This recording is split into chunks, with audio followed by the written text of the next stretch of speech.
Bonjour, morning brief du 29 février 2022. Alors la bourse de Kazan entame la semaine sur une note négative avec un Masi qui a reculé de 0,79% creusant ses pertes annuelles à moins 2,15%. Marché action marocain où l'escalade de la crise Ukraine-Russie pèse et alors que les résultats, disons les annonces de chiffre d'affaires des sociétés marocaines relatifs à l'année 2001 sont décidément positifs. Donc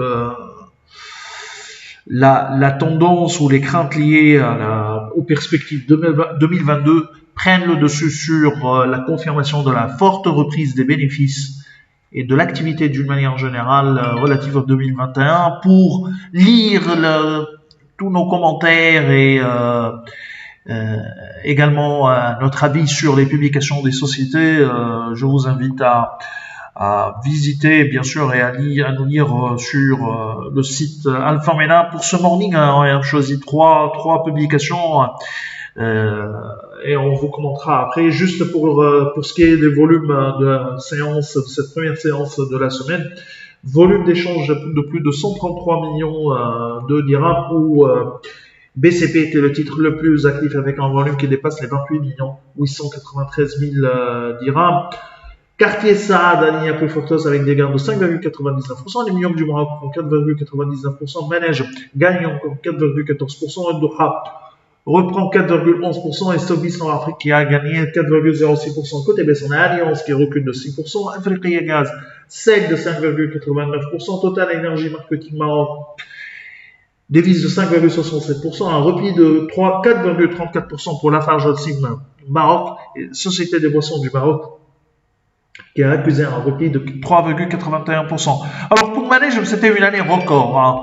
Le groupe minier a aligné une croissance de ses ventes T4 2021 de 94% à 2 milliards 320 millions de dirhams. T4 2021 qui a été marqué par la production de la mine Trika en Guinée avec une contribution de 38% au chiffre d'affaires T4 2021. La consolidation de la production de cuivre a permis de capter la tendance des cours.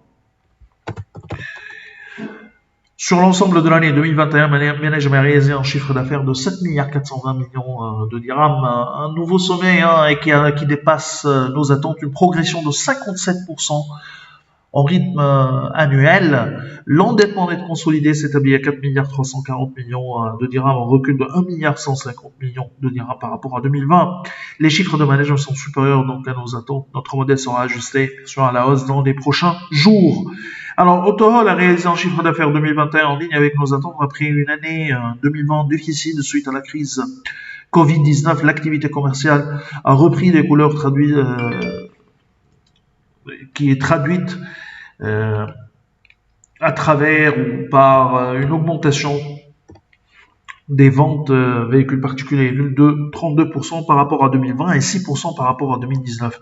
Les ventes d'Autorol ont atteint 5 milliards de dirhams, sans une progression de 28% en glissement annuel, plus 15% par rapport à 2019. Ces chiffres sont en ligne avec nos attentes. Cosumar a annoncé de revenus T4 2021 en hausse de 4,8% à 2 milliards 200 millions de dirhams. À fin 2021, le groupe affiche une hausse de 5,6% de ses revenus à 9 milliards 100 millions de dirhams contre 7% prévu par Alpha Mena. Le groupe a en effet bénéficié de la reprise de volumes de ventes locales qui ont augmenté de 5% contre une hausse de 1,2% des volumes des ventes à l'export, et ce malgré un contexte de marché international difficile. Cosumar mise sur le projet Dora en Arabie Saoudite pour renforcer sa croissance. Durant 2021, l'endettement net s'élève à 403 millions de dirhams contre 1 milliard 600 millions de dirhams en décembre 2020.